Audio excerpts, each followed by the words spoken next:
I've always hated flying. It's not that I have a full-blown phobia, but every time I step onto a plane, there's this knot in my stomach that I can't shake. Still, when Tom and I planned our trip to Vegas, I told myself I'd suck it up and get through it. It was supposed to be the weekend of a lifetime, and there was no way I was going to miss out just because of a little anxiety. As soon as we boarded the plane, though, something felt off. I don't know how to explain it. It wasn't anything obvious, but I could sense it. You know that gut feeling that just creeps up on you for no real reason? Yeah, that. Tom was already hyped up, practically bouncing in his seat as soon as he got settled in a few rows ahead of me. Lucky guy snagged a window seat. On the other hand, ended up squeezed between two strangers. The guy next to me was fidgeting with his phone, tapping his foot like he couldn't sit still. I tried to ignore him, but the way he kept shaking the seat wasn't exactly helping my nerves. I leaned over. "First time flying?" I asked, more out of politeness than curiosity. He glanced at me, his eyes wide, sweat already forming on his forehead. "Yeah," he muttered, his voice barely audible. "You?" I forced a laugh. "Nah, I've done this a few times. Still hate it, though." He didn't seem reassured. To be honest, neither was I. The plane jerked as it backed away from the gate, and I swore I heard a weird humming sound coming from beneath the floor. I tried to brush it off, telling myself that planes make all sorts of noises. But when I looked at the other passengers, I couldn't help but notice that some of them were glancing around nervously too. Tom turned around from his row, grinning like a kid on Christmas morning, and gave me a thumbs up. He was way too excited for my liking. Meanwhile, I was gripping the armrests like they were my last lifeline. The engine roared louder as we taxied to the runway, and that knot in my stomach tightened. I closed my eyes for a second, trying to calm myself down, breathing slowly like those meditation apps suggest. As the plane sped down the runway, that familiar rush of adrenaline hit. The force pressed me back into my seat, and I felt my heart race as the wheels lifted off the ground. There was the moment that always got to me. The takeoff. It's the part one hated the most, where you leave the safety of solid ground and put all your trust in a giant metal tube flying through the air at hundreds of miles per hour. Yeah, nothing stressful about that at all. The plane leveled off after what felt like an eternity, and the seatbelt sign blinked off with a soft ding. People around me started settling in, pulling out their phones and tablets, but I was still tense. The guy next to me hadn't relaxed either. He was staring out the window, his hands clenched on the armrests, his knuckles turning white. I nudged him again. "You good, man?" He didn't respond at first, then finally nodded without looking at me. Yeah, just I thought it'd feel more steady, you know? I try to be helpful. It's normal. Planes feel a little shaky at first. We're fine. But even as I said it, I wasn't sure I believed it. There was still that weird feeling I couldn't shake, like something wasn't quite right. Maybe it was just my nerves getting the best of me again, or maybe there really was something off about this flight. Either way, I couldn't ignore it. The humming sound from before had faded, but now every little noise, the creak of the overhead bins, the rumble of the engines, felt too loud, too close. I glanced over at Tom again. He was already ordering a drink from the flight attendant, clearly enjoying himself. He shot me another thumbs up. I didn't return it. We'd been in the air for about an hour when things started to get strange. At first, it was nothing out of the ordinary, just a bit of turbulence, the kind that gives you a little bump here and there, but nothing to worry about. The flight attendants were still moving up and down the aisle, offering drinks and snacks, and most of the passengers were glued to their phones or watching movies. I was starting to relax a little, thinking maybe I'd overreacted with all my nervous energy back at takeoff. Maybe this was going to be one of those smooth flights after all. That's when the turbulence kicked up a notch.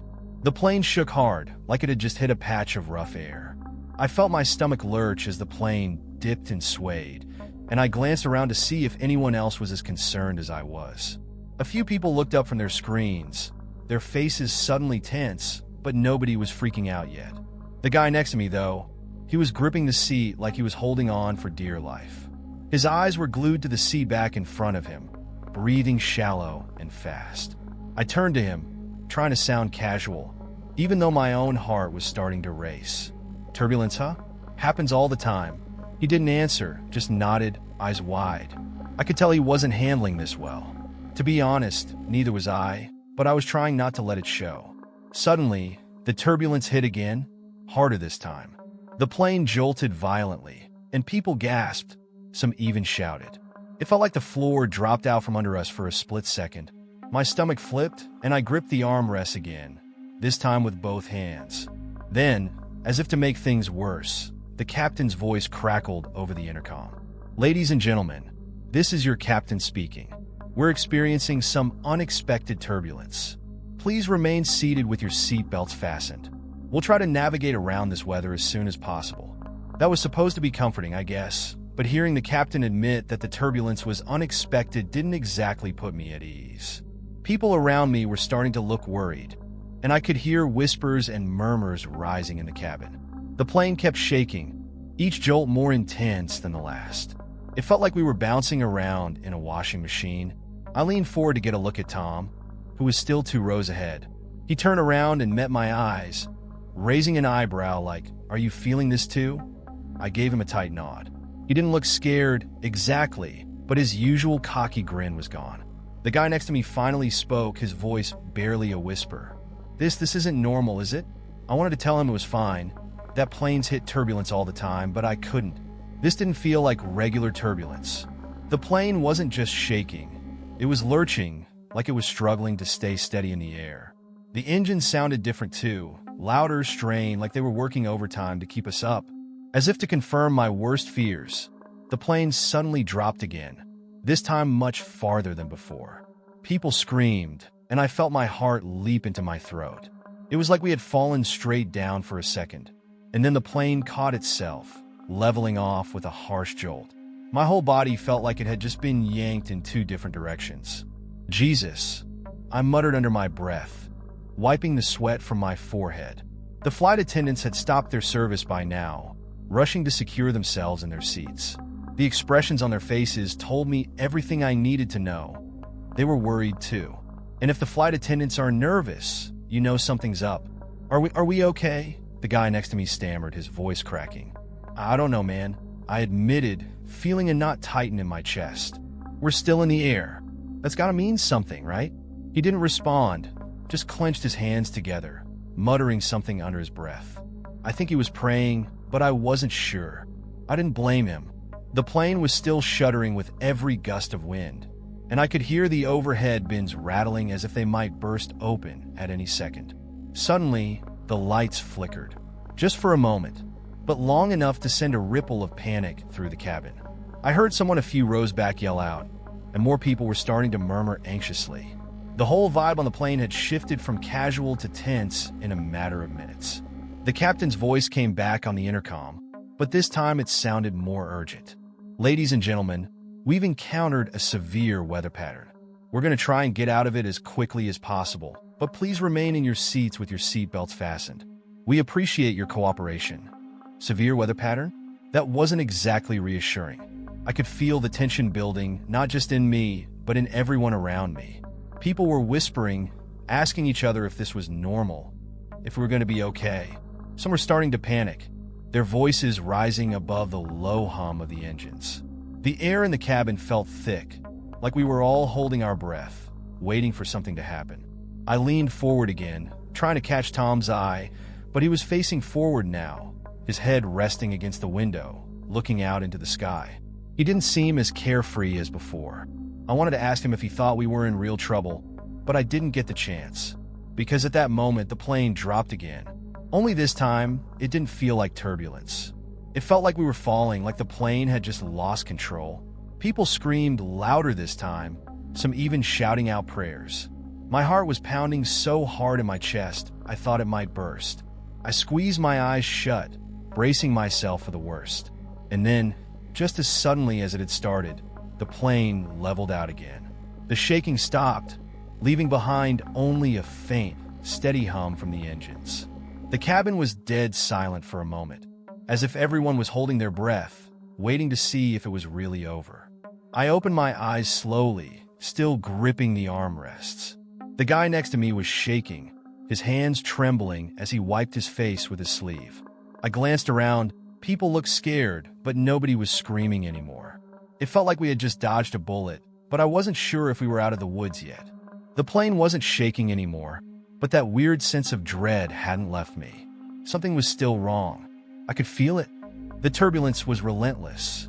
It felt like the plane was fighting against the sky itself, being tossed around by invisible forces beyond our control. Every time it seemed like things were calming down, another jolt would shake us, like a cruel reminder that we weren't out of the woods yet. The atmosphere inside the cabin had completely changed. What had started as a peaceful flight was now tense, heavy with fear. You could feel it in the air. The passengers were holding their breath, waiting for the next drop, the next unexpected lurch. I glanced over at the guy next to me. His hands were shaking, and his face was pale, almost like he was in shock. He hadn't said much since the turbulence started, and I didn't blame him. What was there to say? I wasn't exactly in the mood to chat either.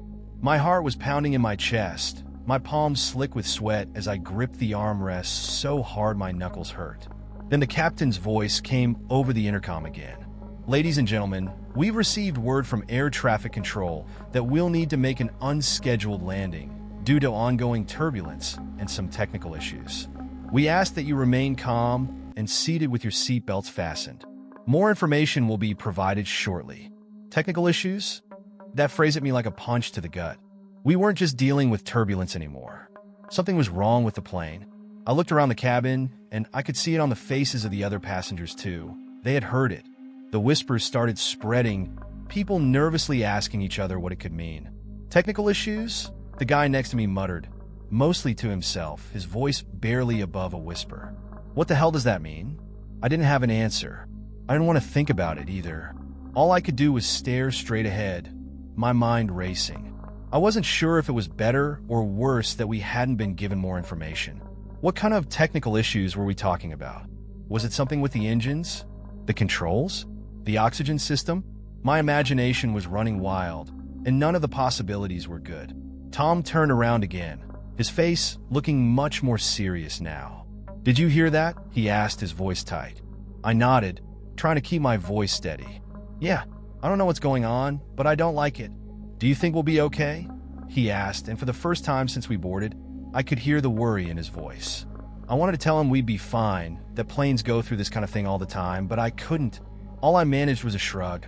"We'll see," I said, trying to sound more confident than I felt. The plane shook again, harder this time. Some of the overhead bins popped open, and a few bags fell into the aisle. People gasped, and I heard a kid start crying a few rows back.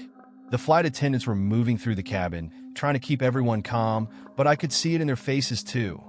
They were worried. They were moving with a sense of urgency, securing loose items, checking on passengers, and rushing to get back to their seats.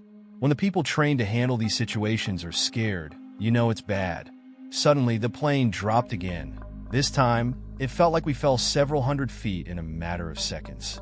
I heard more screams, and my own stomach dropped like I was on a roller coaster. The jolt was so violent that some of the passengers' drinks spilled across their trays, and the lights flickered again.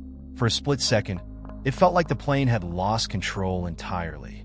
My heart was racing now, the adrenaline kicking in as my mind tried to process what was happening. "Jesus, what is happening?" the guy next to me blurted out, his voice shaking. I didn't have an answer. All I could do was hold on and hope that whatever was happening, the crew had it under control. But I wasn't feeling very optimistic at that moment. The plane was shaking more violently now, like it was being tossed around by a storm we couldn't see. Every few seconds, there was another drop, another lurch, each one worse than the last. It felt like we were in free fall, just waiting for the moment when things would either stabilize or, well, I didn't want to think about the alternative. The cabin was filled with sounds of panic now. People shouting, babies crying, the flight attendants trying to calm everyone down. I heard one of them a few rows up telling a passenger, "We're going to be fine, just keep your seatbelt on and stay calm." But even she didn't sound convinced. I tried to block it all out, focusing on my breathing, trying to keep myself grounded. It wasn't easy. My mind was going a mile a minute, imagining all the things that could be wrong with the plane. I kept looking at the window, trying to see if we were descending, if we were closer to the ground yet, but all I could see was gray. Endless clouds, no sign of land or sky, just an oppressive, featureless wall of nothing. Then, as if things couldn't get worse, the captain's voice came back on the intercom. "Ladies and gentlemen, We're preparing for an emergency landing.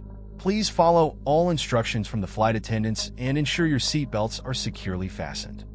That was it. No more details, no explanations, just those words. Emergency landing. The cabin erupted in chaos. People started yelling, asking what was going on, why we had to make an emergency landing. Some were crying, others were shouting prayers or clutching the hands of the people next to them. The fear was contagious, spreading like wildfire through the rows of seats. Even the calmest passengers looked rattled now. I turned to Tom again, and I could see the fear in his eyes too. "Emergency landing," he said, his voice barely above a whisper. "Do you think?" "I don't know, man," I interrupted, trying to keep my own voice from shaking. "But it doesn't sound good." We could feel the plane descending now, slowly but surely. It wasn't the sharp, stomach-dropping kind of descent from earlier, but it was steady, and you could tell we were heading down. The flight attendants were rushing through the aisles again, making sure everyone was buckled in, securing anything that might become a projectile when we hit the ground. They were calm, but there was a sense of urgency in their movements that told me they were just as scared as the rest of us. The guy next to me was breathing fast, his hands shaking so much that he fumbled with his seatbelt, trying to make sure it was tight enough. I've never been through anything like this," he stammered. "Me neither," I replied, my own voice tight with fear. "Just hang in there. We'll be on the ground soon." But in the back of my mind, I couldn't help but wonder how smooth that landing would be. As the plane continued to descend, everything inside the cabin seemed to slow down. The frantic pace of the earlier chaos had morphed into a thick, almost unbearable silence. People were gripping their armrests, eyes locked forward, too scared to talk, too nervous to ask any more questions. I could feel the pressure building in my ears as we descended, the unmistakable sign that we were dropping fast, but that didn't bring me any comfort. In fact, it made everything feel more real. The plane was still shaking, though not as violently as before. It was more of a constant rumble now, like we were grinding through the air instead of cutting through it smoothly. Every now and then, there'd be a sudden jolt or a sharp dip, and you could hear people gasp or mutter quick prayers under their breath. The guy next to me, who had been practically frozen with fear, finally spoke up. "How low are we?" His voice was barely a whisper, shaky and weak. I glanced out the window, but all I could see was a thick blanket of clouds. There was no way to tell how close we were to the ground, which for some reason made the fear worse. It was like being trapped in a bad dream, where you can't see what's coming, but you know it's not good. "I don't know," I muttered back, just as unsure. "But we gotta be getting closer." The plane jerked again, and the lights overhead flickered. This time I noticed something strange. The engines didn't sound right. I couldn't put my finger on it at first, but they had this strained, almost unnatural whine, like they were working harder than they should. I glanced around, trying to catch someone else's eye, but no one seemed to be paying attention to the sound. Maybe it was just me. Maybe my nerves were playing tricks on me, making everything seem worse than it was. I looked up the aisle to where the flight attendants were seated, strapped into their seats now. One of them caught my eye, her face pale, but she gave me a quick nod, as if to say everything was under control. But I didn't believe it. Not for a second. Their faces said something else. Fear, or at least concern, was written all over them. They were professionals, trained to stay calm, but even they couldn't mask how bad this felt. Tom turned around in his seat again, his face tight with worry. "Can you hear that?" he whispered, his eyes wide. "Yeah," I said, nodding. "The engines sound off." He didn't say anything else, but his expression told me he was thinking the same thing I was. Something wasn't right with this descent. This wasn't just about turbulence anymore. The plane was struggling. Minutes passed like hours. The air felt heavier, not just because of the pressure from the descent, but because everyone seemed to be holding their breath, waiting for the other shoe to drop. I glanced out the window again, desperate to see something, anything that might give me an idea of how close we were to landing. Finally, through a break in the clouds, I saw it, the ground. But it wasn't the comforting sight I had hoped for. We were still high up, but we were coming in fast, way faster than I expected. The land below looked small, distant, but it was getting larger by the second. "We're coming in too fast," I said to no one in particular, my voice shaking. The guy next to me let out a low, shaky breath. Is that bad? I didn't want to answer because the truth was I didn't know. I wasn't a pilot. I didn't know how fast planes were supposed to descend, but everything about this felt wrong. The rattling, the sharp drops, the strained engines. It all felt like we were racing against something we couldn't see. Suddenly, the plane gave another lurch, and the nose dipped forward sharply. There was a collective gasp throughout the cabin as we were thrown forward in our seats, the seatbelts the only thing holding us in place. I gripped the armrests so hard that my knuckles turned white, my heart pounding in my chest. Tom twisted in his seat, looking back at me. "Hold on, man," he said, his voice strained. "This is going to be rough." I barely had time to process his words before the plane dropped again, even steeper this time. I felt my stomach flip, that gut-wrenching sensation like being on the world's worst roller coaster. More cries erupted from the passengers, and the cabin lights flickered once again. The tension in the air was suffocating. "Ladies and gentlemen, please remain calm." The captain's voice came over the intercom again, though this time, his tone wasn't as controlled as before. "We're making our final approach. Flight attendants, prepare the cabin for landing." His words weren't comforting. They felt more like a warning. We were still high up, and if this was the final approach, then we were coming in fast, too fast. I watched the flight attendants move quickly, checking seatbelts and ensuring everything was secured. Their faces were masks of professionalism, but underneath, I could see the same fear that was gripping the rest of us. I leaned forward, catching Tom's attention again. "Do you think we're going to make it?" I asked, my voice low. "I don't know, man," he said, shaking his head. "But whatever's going on, we've just got to ride it out." His words didn't make me feel any better. There was nothing we could do but sit here and wait, hoping that the pilots knew what they were doing. But with each second, that hope felt thinner and thinner. The ground was getting closer now, too close. I could make out details, roads, fields, tiny buildings, and it was all coming at us faster than it should. This wasn't how landings usually felt. It was too steep, too sudden. The guy next to me was breathing heavily, panic rising in his voice. "We're coming in too fast. This isn't right. We're not going to." "Shut up," I snapped, cutting him off. I didn't need his panic to make things worse. The engines roared louder, almost as if they were straining to slow us down, but the descent didn't ease. I could feel the plane shuddering beneath us, every part of it fighting against the pull of gravity. My heart pounded in my ears, louder than the rumbling engines. I squeezed my eyes shut, bracing myself for whatever was about to come next. Then, without warning, the plane leveled out. Just like that, we weren't falling anymore. It was still shaking, still rumbling, but that steep, stomach-churning drop was gone. The cabin erupted in nervous murmurs, people cautiously glancing around, unsure if the danger had passed or if this was just a temporary reprieve. My grip on the armrests loosened slightly, but my body was still tense, every muscle ready for the next disaster. We weren't out of it yet, not by a long shot, but for the first time in what felt like forever, I allowed myself to take a breath. The seconds stretched out, feeling more like hours as the plane leveled off, but the tension in the cabin didn't ease. Everyone knew we weren't safe yet. The ground was rushing up to meet us, and we were still coming in way too fast. The engines groaned, their usual steady hum replaced with a strained whine that vibrated through the whole plane. The lights above us flickered again, and that eerie silence, the kind that follows panic, crept back into the cabin. We were all waiting, hoping that somehow this was all under control, that the pilots could pull off a miracle and get us down safely. I stared out the window, my stomach in knots as I watched the ground get closer. The city below looked like a patchwork of streets, fields, and buildings, all coming at us in a blur.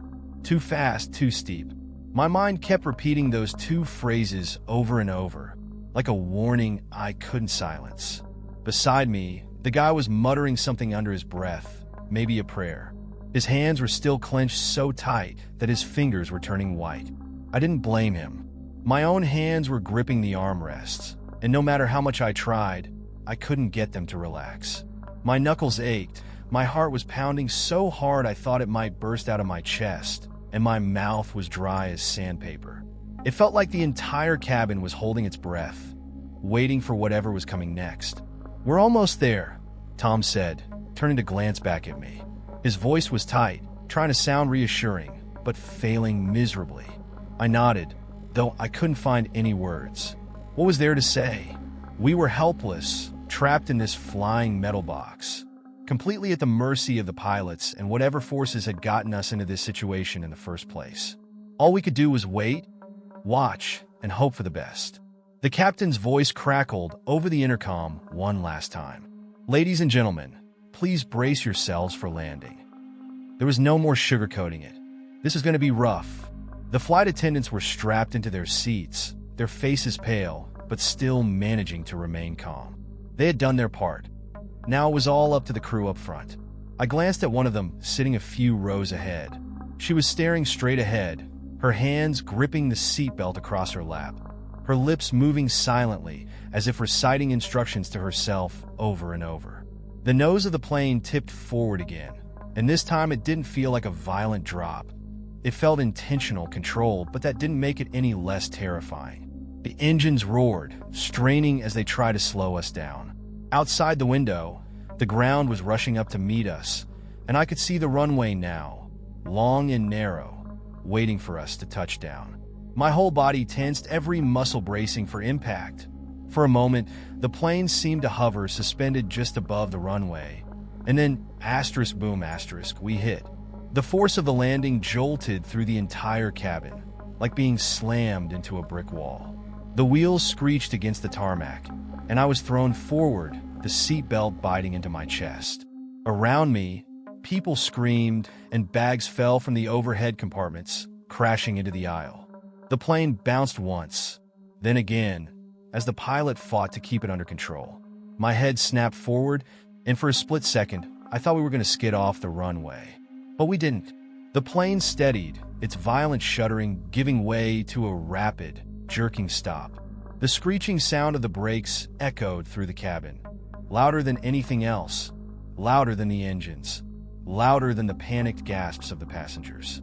And then, finally, the plane began to slow.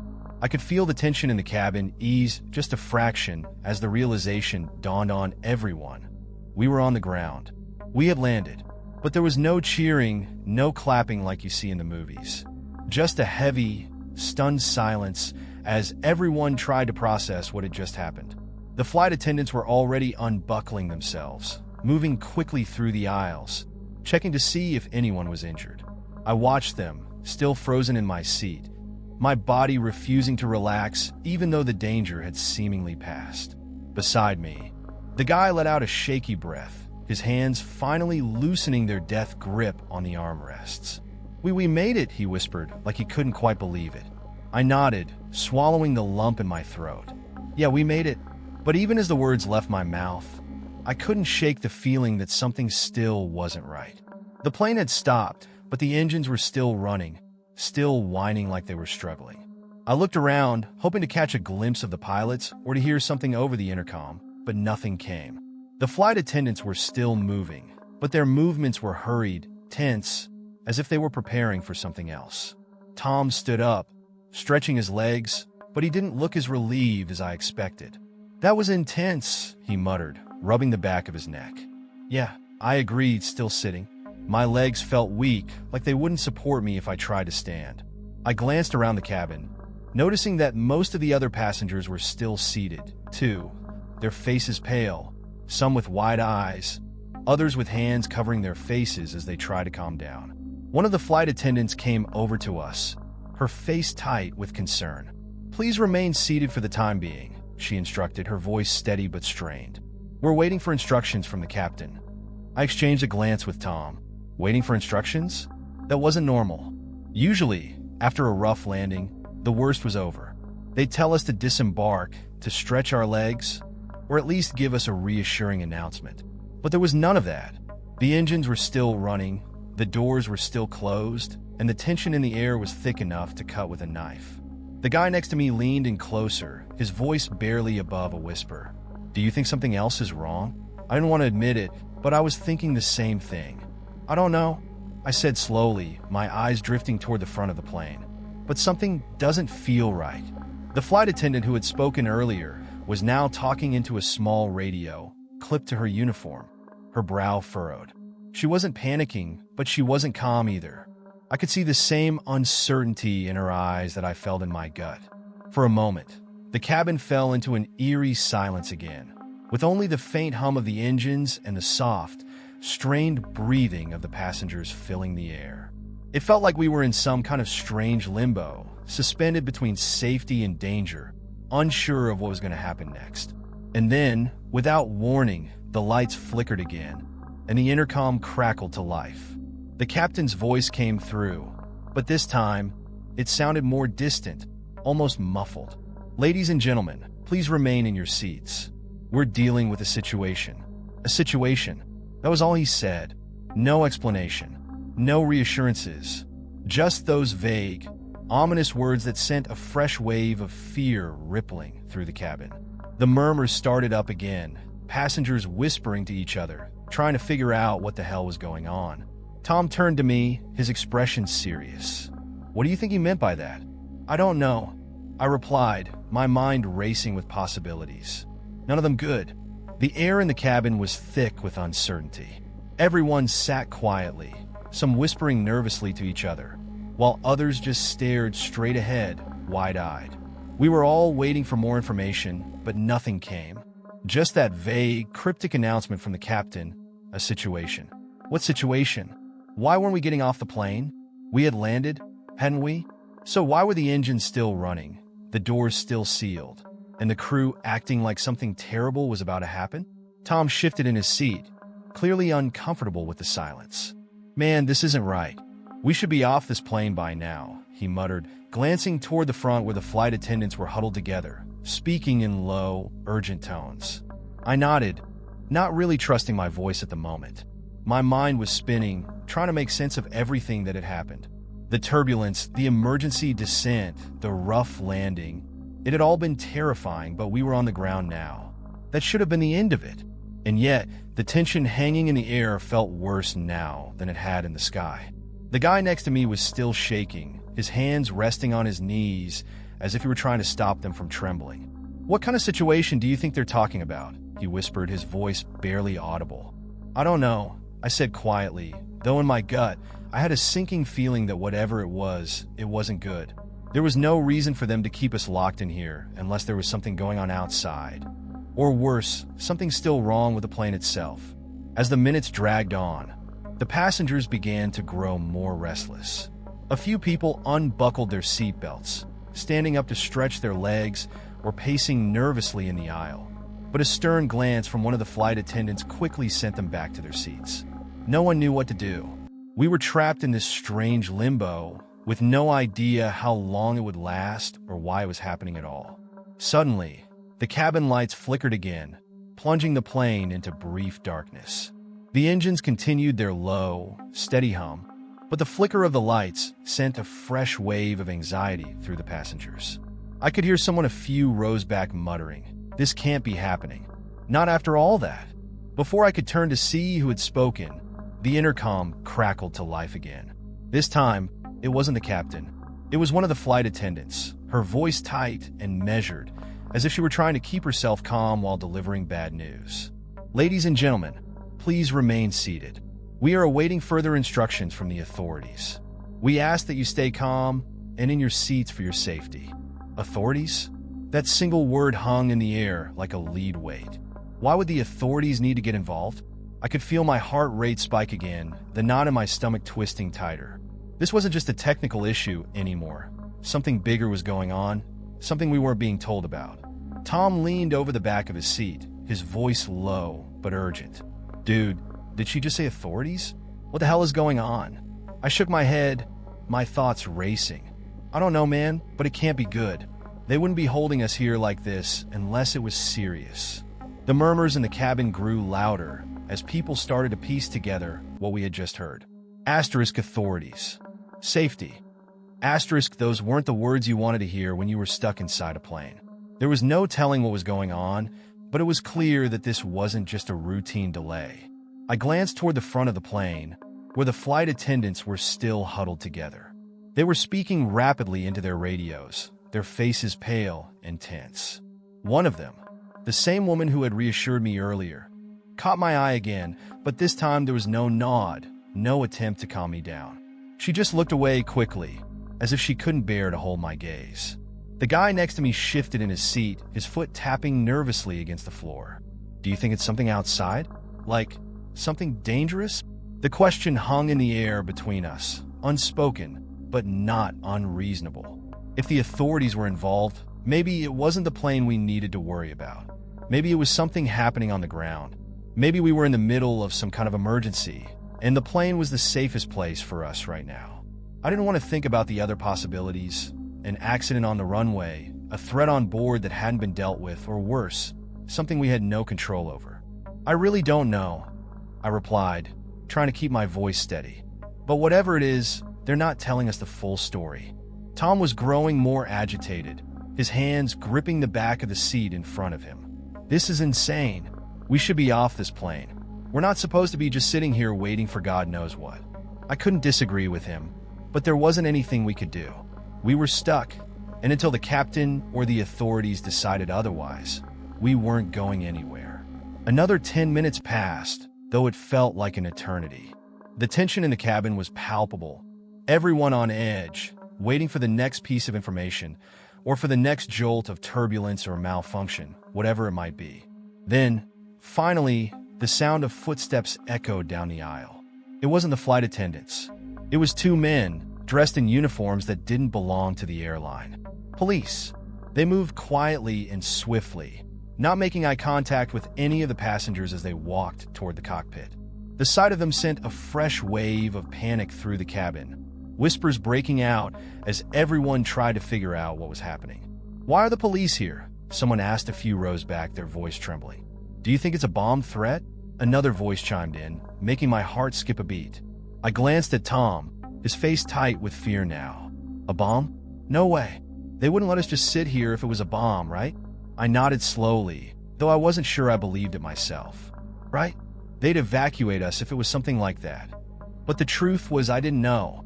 None of us did. The police officers disappeared into the cockpit without a word, and the door closed behind them, leaving us in that same heavy silence. I could hear the guy next to me breathing rapidly, his hands fidgeting in his lap.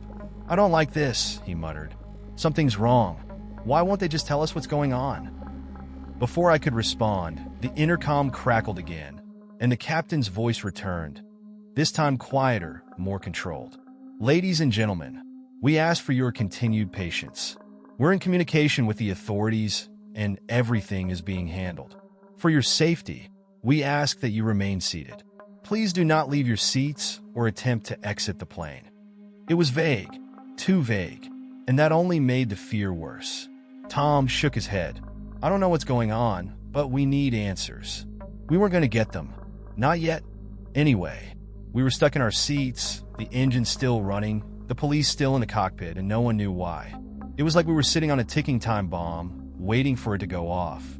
And there was nothing we could do but wait.